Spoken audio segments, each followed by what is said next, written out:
Ladies and gentlemen, I'm Yuzor, the game is Star Trek Online. It is the 23rd of May 2016 and welcome to the Tribble Time Warp for Agents of Yesterday.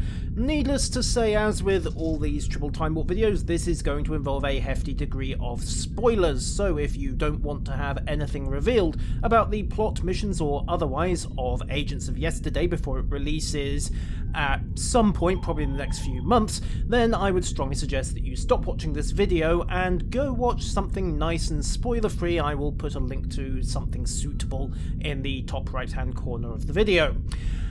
Everyone else, right, let's get to it. So, welcome back to Earth Space Dock circa 2270-something. 60s styling, as you can see, all present, correct and accounted for. We are back in Admiral Garrett's office. We're about to pick up the next mission, the Shadow of Cestus, although I'll note that this is my umpteenth character, so I decided to skip the tutorial. Got me through the first mission, but then left me with the Explore Earth Space Dock section as well. I'm not sure if that's deliberate, so you pick up the shuttlecraft as well, but it does feel like an odd place. It would be much easier, surely, to assume that we do all of that and just, well, give us the shuttlecraft, really. That's the main thing we need in order to get set up. However, the other thing is, of course, purchase skills. Now, the tutorial doesn't cover this, and really it needs to, because it ends up with you at level 5, and with a skill point in both ground and space to spend. So we'll just pick up energy weapon training on the quiet, and while we're at it, let's pick up weapon proficiency as well. Because, hey, you can't go wrong with more damage. Well, you probably can, but I'm not sure how. Right, Admiral, what have you got for us? So, we have some new orders, yay, and in the Shadow of Cestus, Edren IV, Jim Kirk got into a tussle with the Gorn and barely lived to tell the tale, surviving courtesy of some, well, elementary chemistry, I think is the best way to put it. If you've ever wondered why you should pay attention in school, kiddies, now you know. When you've got an 8-foot-tall lizard man coming at you, it helps to know how to manufacture gunpowder. What do we have? Experience, expertise, our first engineer, and a Type 3 phaser rifle, just an upgrade really, probably to go with Scavrin, although there's nothing stopping you looting it for yourself and giving him the common grade cast-off. So that's picked up the mission. So it now tells you about the button to beam up to the system map, except that it's currently disabled. Oh dear, oh dear, oh dear, oh dear. Whoops-a-daisy. Right, let's... objectives are. An arrow will appear on the minimap if you are far away from your objective. Thank you. Right, I'm going to have to finish this blasted tutorial, aren't I? Because it's not going to let me off Earth Space Dock otherwise. Right, let's talk to the tailor. Thank you. Show me what's available. So that's one. Now we need to pick up a shuttlecraft. Hi there. Right, so I'd be here to execute a new shuttle. After all, it's not that we haven't got 2 on board already. Then again, I suppose maybe the Klingons junked them. So, pick up our new shuttlecraft, get a new starship, browse, and Class F shuttle can't be bought because you need 1 energy credit, and we're kinda broke at this stage, so that's a little embarrassing. Cryptic probably need to fix that over so we've got a token of some kind rather than having to, you know, actually cough up cash we don't have. Right, now let's talk to Admiral Garrett. You have to stop the Tal Shiar. Wait, what? Okay, fine. There we go. And now beam to ship is enabled. Cryptic, cryptic, cryptic. Please, please, please, either force us through the last stage of the Space Dock tutorial before even giving us Shadow of Cestus, or else finish up the tutorial automatically so we can actually beam to the ship. Just saying. Transporter pads also don't work at the moment, so no beaming out manually. You've got to do it via the menu option. However, let's do it. And welcome to Space Dock Operations. Hi, yeah, we've only been here for the last few hours getting things sorted out, but thank you for the introduction anyway. So, all ahead, tells us about the warp out option, but before we do that, let's take a quick gander at the Sol system, or at least Earth orbit, because we've not had a chance to look at it much. First things first, all of the NPC ships need to be replaced, except possibly that Vulcan Dekir in right field. Other than that, we've got an emissary class, Excelsiors, Copernicus, Guardian. And yeah, this is the standard issue ship NPC population from the regular Sol system, isn't it? Right, that definitely does need to be fixed. And here's the old space dock. So you can see why we haven't got an internal hangar. It's ickle. It's only a baby space dock.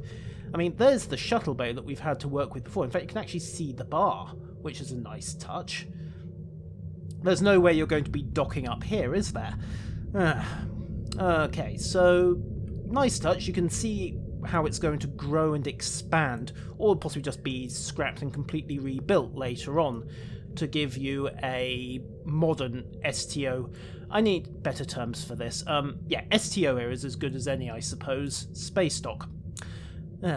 Still, it's functional enough, and it's got the clean lines and white setup that you'd normally expect from ships and stations of this era. And, excuse me a second, full stop. Have they actually put much detailing on the bar? I mean, you can't see the shuttlecraft, but let's just edge up a bit. At some point this is going to snap me back over. All stop. Okay, so yeah. Yeah, nice little touch, but maybe try to squeak some internal details in that. I'm not sure if the polygon budget's going to allow it, however, but if it could be done, it would be a nice touch. Also, while we're at it, just, yeah, they've done a very nice job with this new starter cruiser. Rear-facing comma ray seems to have been a thing on the region. Kinda revising my opinion that this is a descendant of the NX-01. Warp nacelles are set a bit too far forward. You've not got the struts going back that got the NX class the nickname of Akira Prize, but you can kinda see the basic design elements are definitely there. They've just streamlined it a bit, I suppose. Mind you, there's no need for the engineering section and shuttle bay now, because it's all built into the spine of the ship and the lower pod into the bargain. So, with that taken care of, let's get out of Earth. Let's also switch on auto fire, because that's something else they really need to introduce at some stage. Exits the system. We are cleared to engage. Do it. White warp trails. And no flash. That's a nice nod to the 60s show. Of course, they just didn't have the effects budget back then.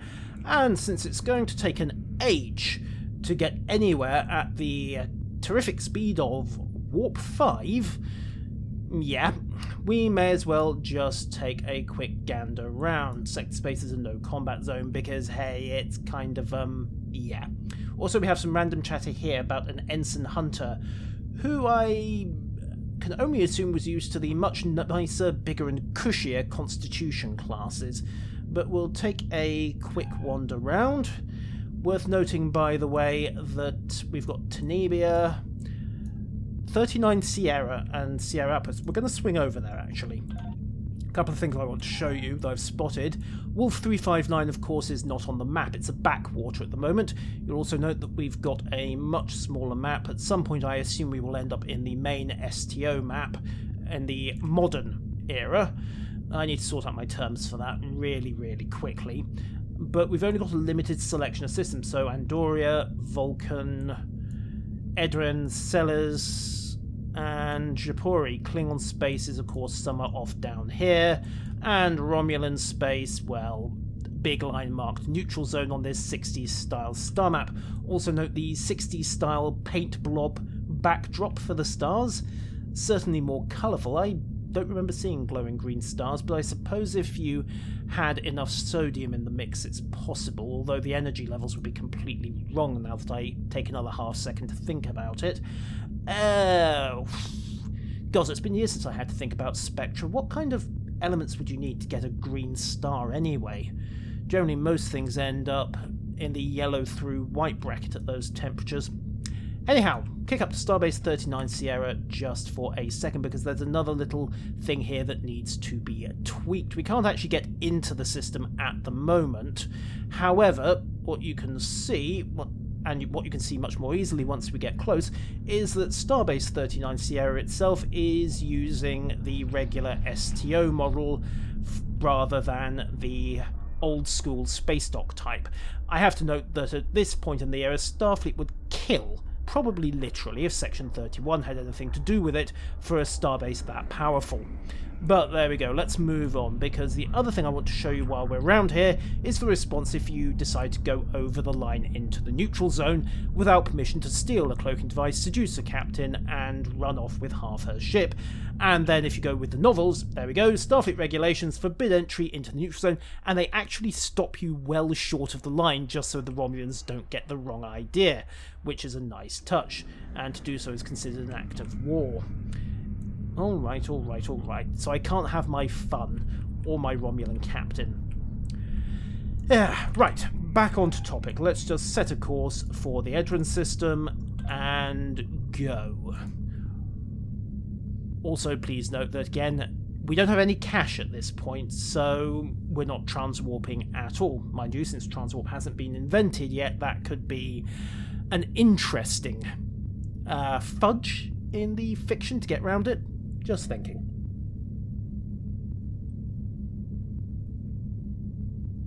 Mind you, at this point, time travel is still theoretical, or at least a highly classified secret. Enterprise, I think, had a couple of temporal jaunts, and I think one of them, possibly Assignment Yesterday, was actually in the first season. I forget, I would need to go and double check the episode listings. Yes, I know that damages my Trekkie credentials, so what? How much longer? Are we there yet? Come on, are we there yet? Are we there yet? Are we there yet? This is the problem with going back to low-level characters. You have all these conveniences like Slipstream, Transwarp, and all the other goodies, and then you get back to this thing, and you realise just how long it takes to get anywhere at Warp 5. Ugh, no wonder Tom Paris didn't mind the whole lizard thing. Alright, officially that never happened, I know. And here we are at long last. Welcome to the Edren system, and in particular Edren IV. Now, we should pick up the mission dialogue in a second. There we go. Needs a background picture. And Edren IV is a Class L, i.e. borderline M class, designed by the Metrons in order to resolve a conflict between the Federation and the Gorn. Specifically, a conflict that was decided by who had paid more attention in elementary chemistry. But there you go. Some people have a very odd criteria for deciding who should get a planet. Right, and welcome to a very colourful system. We have several ships on the sensors as well as the Zheng He, and the Zheng He is hailing us now on screen. Hi there, Bridget McKinnon, very informal, and apparently the place is quite the geological marvel. Well, yes, it's an artificially constructed planet. There aren't many who can do that kind of thing. The Gorn aren't being chatty, but so far nobody's shooting. Yay! How can we help? Okay, feel free to join the party. Right, let's go start a party, and the Gorn are scanning, and you can actually see the scan going on there. Nice touch with the Makar frigate. Maintain course, steady as she goes, and speaking of provocation, let's wander over and have a look at this new Gorn ship. All stop, hit the brakes, Mr. Scott. Right. And let's just swing us around for a better look, getting close. So, what have we got here?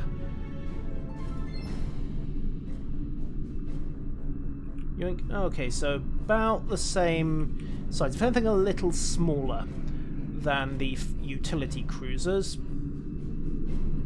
Yeah, that's what, 50, maybe 50, 60 meters, about the same draft, bit wider in the beam, but overall same basic colour scheme. I'm not sure where this tail comes from, but yeah, it's an interesting take, although I noticed that we've got a what looks like a STO era Zealand class battleship in the background. I mean, you can't see much between the design lineages, can you? At some point the Gorn have completely rethought their design schools. Yay, welcome to orbit, and thank you, Ensign. Right. I mean, in terms of design, there's not a lot of similarity. The modern Gorn ships go a bit more on the asymmetric side. You can see the difference in the nacelles there. whereas the older version is completely symmetrical, but... Well, she's pretty enough in her own right, but... I'd have just liked to have seen something a bit closer to the traditional style of Gorn's ship. Beam down engineering team. There we go, and we're getting some unusual energy signatures. It's a deep scan of each helm, take us into sensor range. But before we do that, let's go have a look at the Zhanghe. Wait a minute, Zhanghe? I thought it was a Zhenghe. Yes, there's a typo in there. That's the Zhanghe in the ship name, and it's the Zhenghe in the description and the comms. Either way, it's a Daedalus class ship. This is one of the early prototypes for the Connie. If you're not familiar with your development of Star Trek, this would eventually go on to become the Constitution class. They trim down the secondary hull, go for a saucer rather than a sphere on the primary, and of course the nacelles moved back. You got the neck junction redone, but you can see the beginnings of the design, if nothing else. In the lore, of course, these are the early starships, the predecessors to the Constitutions, and they have a reputation as being somewhere between dependable workhorses and old rust buckets, depending on the author. Still, nice to see they're in the game, if nothing else. And yep, name is repeating there. Of course, it's taking it from the entity name, so it's repeating the same mistake. Anyhow, back on mission, let's take us in. And performs the orbital scan. Standard orbit. Strange for a moment there. An impulse rifle. It's not a false alarm. It's never a false alarm. Someone else is skulking about. Very well, carry on. And the science and engineering teams have made it to the surface. The engineering team we beamed down. The science team presumably jumped out the airlock. Still, they got there, and it's fine. The rest of the landing party is standing by. Let's go muck about on the surface. Yes, old school transporter effects. Gimme, want. Now for preference. And better late than... Oh, of course, he's a Tellarite. And speaking of which, he's an STO-era Tellarite, not a regular kind. It would be nice to have a species-specific response for it to be able to respond in traditional Tellarite fashion, but other fleet officers might take it the wrong way. What's your background? Okay, great people on. Come... A little dry for my tastes. Yeah, so I hear. Have they fixed the whole earthquakes and tropical storms problem on Riser yet? Anyhow, let's get on with it. So, we need to take some mineral scans. And the tricorder button still isn't working. We also have Ensign Hunter, who... Well, he's looking marginally better. Wait a second... Daniels! The last time I saw you, you were a corpse! How are you, man? It's been, what, 100 years? 3 days? I suppose it depends on who's counting. And it looks like absolutely positively not Ensign Hunter is coming with us, along with Ensign Scavrin. So, some interesting mineral formation. That's fine. Well, lucky you, your tricorder actually works. Mine appears to have flat batteries. Except that now it is working, so there we go. Our report was spot on for once. Yeah, these Constitution captains never did have the time for proper geology when they're being chased by an 8-foot-tall, 300-pound lizard man intent on eating them. Well, maybe not eating them, certainly bashing into pulp. And the Metrons don't prepare for it. That's the whole point. Coal, potassium nitrate, sulfur, and diamonds. Oh, and some bamboo as well. I think Mythbusters actually tried that at one point. And blew up both Captain Kirk and the Gorn, but that's besides the point. Still, whoever gets the mineralized planet with vapors, yes, if they want to go back to fossil fuels for the next 50-odd years. Come on, let's go. And there might be dilithium. Oh, great, the Romulans and the Klingons are going to want a piece as well, aren't they? Mind you, we're light years from Romulan territory. We're not that close to the Klingons either, so the variety of... It's an artificial planet, Scavrin. Normal rules do not apply. And, yeah, sulfur. Definitely sulfur. Either that or someone's egg sandwiches really aren't fit to eat anymore. Yeah, we notice, Ensign. Phew! And we have a cutscene. Suddenly, we have... red dots on the ground. Ah, mortars. Oh dear. And the pass is... Ah, there we are. We appear to have a sudden outbreak of rock. The animation needs to be tightened up. And it's old school Gorn. Yay! Not being James Kirk and having half a brain, I have got a hand phaser. Granted, the Metrons aren't around to rig the contest this time. So we'll start by disintegrating him, absorbing the styrofoam rock to the head. Let's go. And one of the Gorn ships has just Gorn. There we go. So we can't beam back and we need to get moving. And I realise you're complaining about an Infernal Canyon, but we've only got the Brimstone. We haven't got the Hellfire yet, unless you want to count the phasers, but they're a little too discriminating for that. Let's get moving. Ooh, more Gorn up ahead. Look for an alternate route back to the camp while the map's pointing us straight to... Oh, hi guys. Sorry, didn't see you there. Yes, I got snuck on by a styrofoam. Oh wow, you got a twofer. Nicely done, good sir. I'm going to shoot you before you repeat that performance. Yoink! There we go. Now then, let's try this again. In the back. Only 28 damage, which is a bit of a pain, but I'll just keep it going. Whoop. And he died before he could use the styrofoam. It's such a pity. Yoink! There we go. Right, let's pull out a proper gun this time, and our next stop is to find a way across this rather large canyon. Did anyone bring climbing gear? No. And a little Federation ingenuity and topple that rock with a makeshift bomb. And we can walk across and get back to the camp. And where will we find this bomb? We're gonna make it, of course. Remember your episode, ladies and gentlemen? Carbon, exactly. Coal, well, carbon, potassium nitrate, and sulfur. And it appears we have disturbed the Gorn's beauty sleep. Excuse me. Why was that black and white all of a sudden? I don't think that was my monitor. I think it might just be the combination of lighting. Everything is suddenly very washed out. I think... Yeah, it's just the contrast with the shadowing and the film grain makes the colours look very, very washed out all of a sudden. We might not notice it if it wasn't for the filters they've got applied. However, our first loot, or to point our first energy credits. We're not bankrupt anymore. Yay! However, we do need to start nicking various parts. So, collect the coal.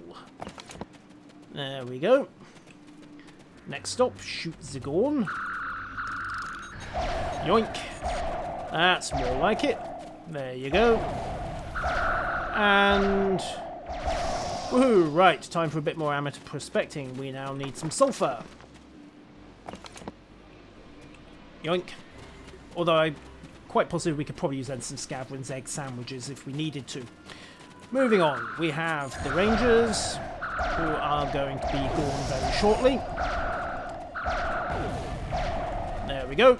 And now we have some potassium nitrate. Luckily we don't need diamonds because we're trying to build a bomb, not a workable gun, but we do need a container for it all, which means bamboo. There we go, so that's 1 and 2 and 3. I initially wondered about the repetition here, but it makes much more sense once we get further into the mission. You'll see why. So, drop you, and then dodge styrofoam boulders, and off we go.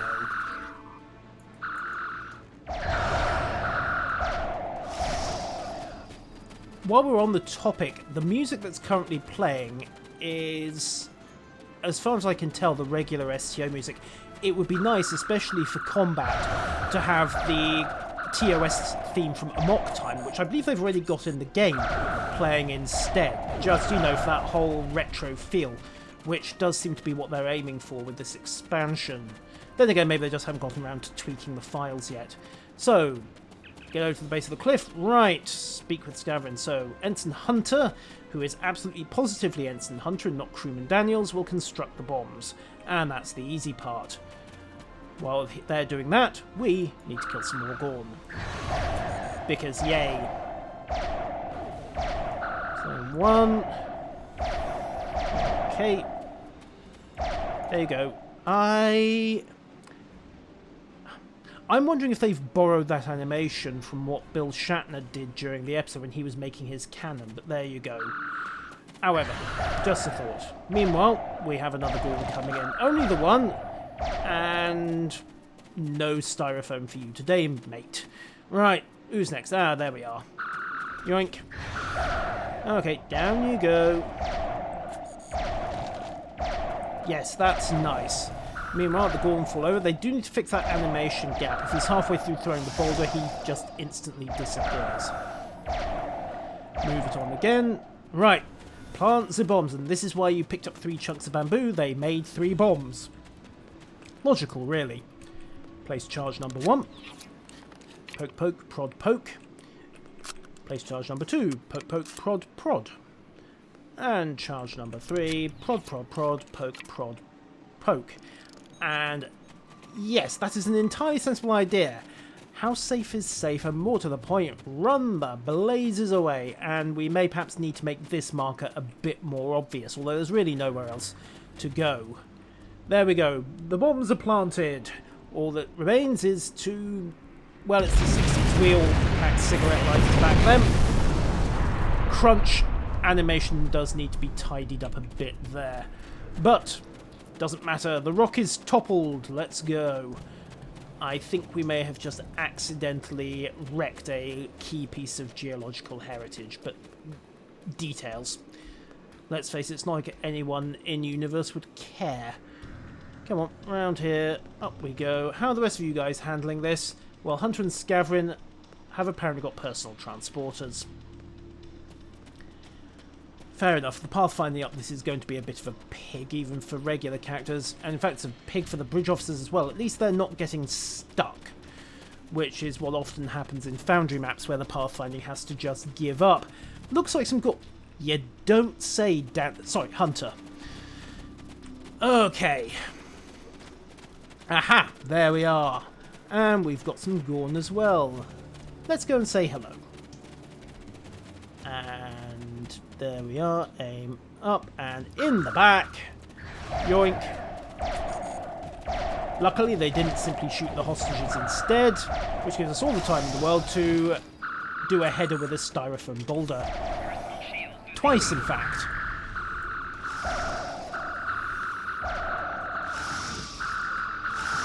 And we're done. Excellent work.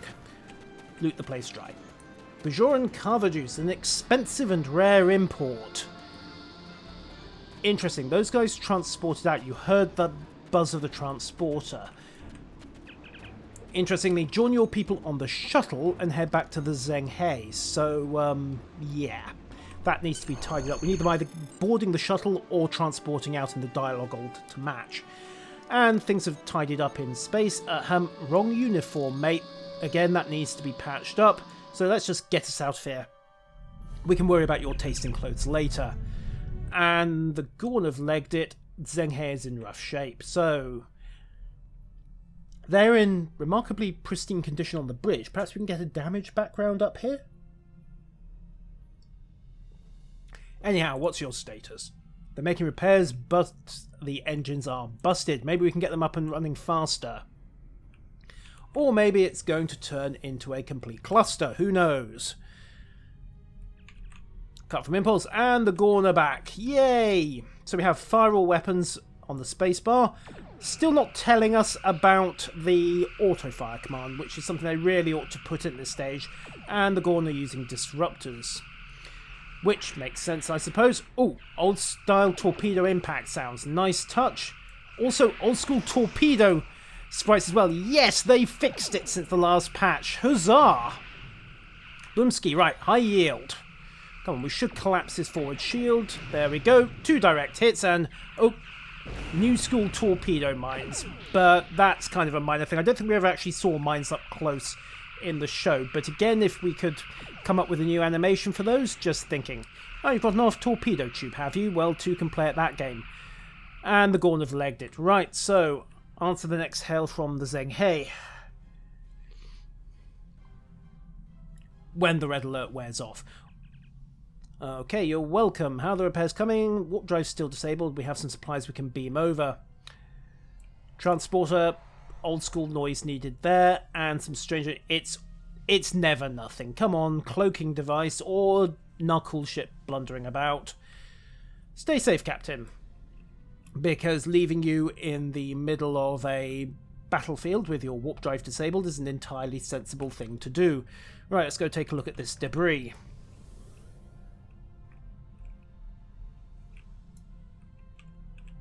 Yink.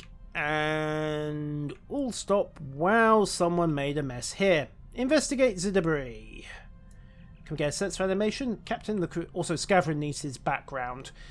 Deep scan analysis of the Gorn debris. The results are damned peculiar. Define damned peculiar. Whoever's fired the shot knew exactly where to hit them. And let's see what's there. Helm layer course. So, are we thinking, now cool, they'd have the plans for these Gorn cruisers after all. Now, what's this?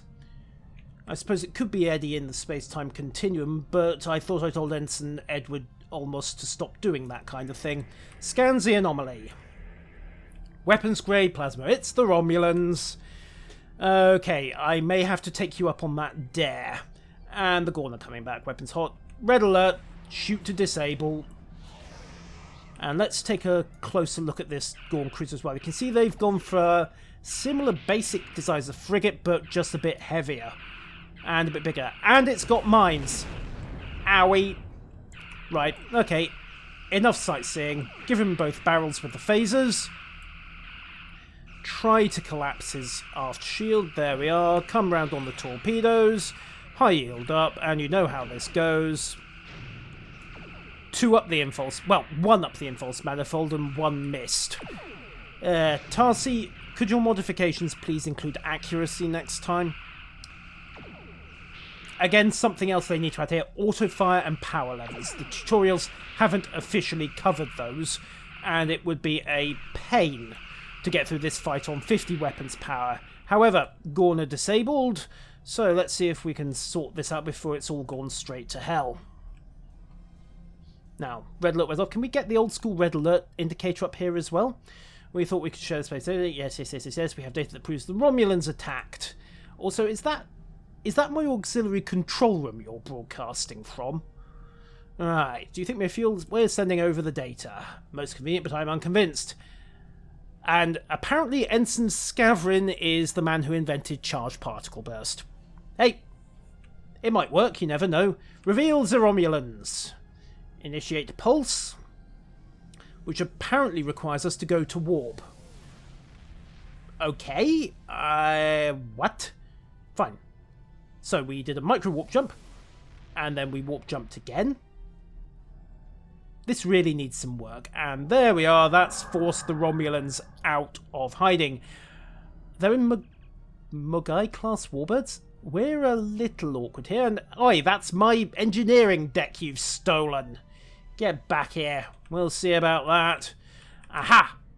Old style ships. The old Romulan Talis frigate. Of course, that's borrowed from Legacy of Romulus. And the Klingon-bought D7s in Romulan colours by the look of it. Yep, there we go. Bird of prey design on the underside. Now, this is definitely where you need to tell people about auto-fire and power levels, because otherwise it's going to take way too long to get through 3 ships. Still, 1 decent torpedo hit. Trade phasers again. And now, was that from a plasma torpedo? Because it looks like they're throwing disruptors around. Still, nuke back. Yeah, I'm going to bet it was a plasma torpedo. Another decent hit. And we'll just keep on target here. Torpedo again. Boom. Liking these old school sound effects. High yo-yo, just to stay on the weakened shield facing. Doesn't help, we overshoot. Full power anyway. Come down, torpedoes to bear. Miss, doesn't matter. Phasers just nail him. And the torpedoes overkill.